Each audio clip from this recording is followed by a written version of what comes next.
Activist Community Podcast. I want to let everybody know about the Activist Police Reform Forum that we're sponsoring at the Albuquerque Center for Peace and Justice on Saturday, January the 25th from 1 until 5 o'clock. Get everybody we can together that's been interested in working on police reform in the past. Well, you can go to our Facebook page. It's called the Activist Police Reform Forum, and join up there and see exactly what the details are. As the Department of Justice's consent decree begins to disappear, it's been here since 2014, and confusion and frustration reigns in the Civilian Police Oversite Agency with a couple of key new resignations. The community police councils stand in jeopardy. Killer cops are not brought to justice. Criminal cops are being promoted. Things are beginning to look like they were back in 2014 all over again. Selinda Guerrero, as you know, a well-known community activist, is working with me to put this forum together.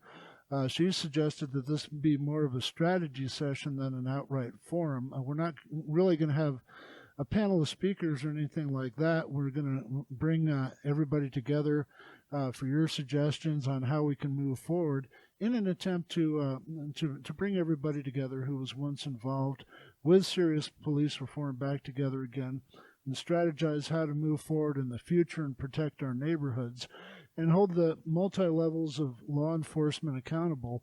Albuquerque Police Department, Bernalillo County Sheriff's Office, New Mexico State Police, the DA's office, the DOJ, DEA, ATF, all of it.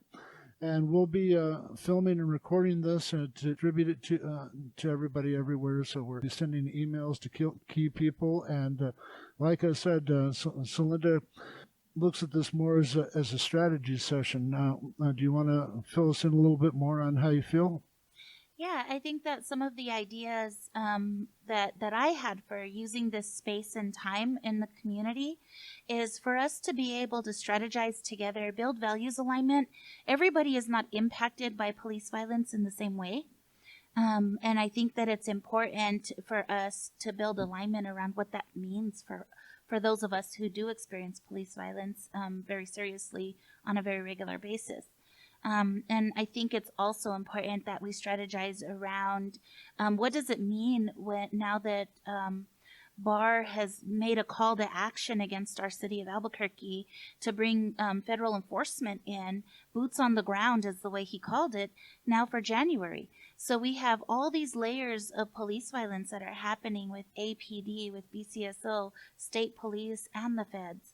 So how do we in community who are the vulnerable community who are being impacted the most, how do we all work together throughout everybody to build values alignment around what police violence means for our community, and how do we strategize around how we advocate against police violence?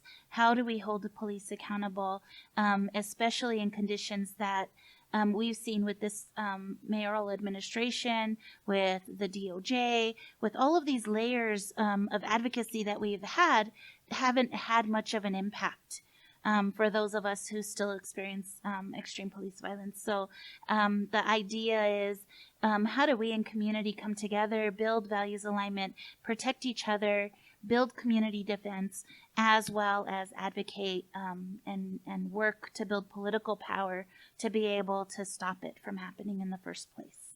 Right, and I think I should have rewritten it as the police reform strategy session, and I should have expanded it a bit more, not just to say, let's bring everybody who was involved in the reform process and called for the consent decree to come to town and stuff like that.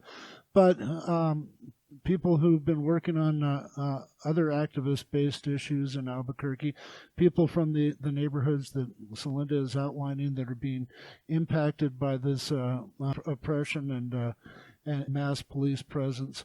You know, it's like Selinda said, not everybody is directly impacted by this, but it is cyclic. It is the nature of this town. Extreme poverty, our lack of jobs, our poor education. Let's build from the bottom up and strategize how we can really rebuild and strengthen our communities and how we can protect each other. Thank you, Tom, for helping to create this space. I really appreciate it. Thanks, Linda. And once again, please come to our Activist Police Reform Strategy Session, January 25th. It's a Saturday from 1 until 5 at the Albuquerque Center for Peace and Justice, 202 Harvard Drive Southeast. Thank you.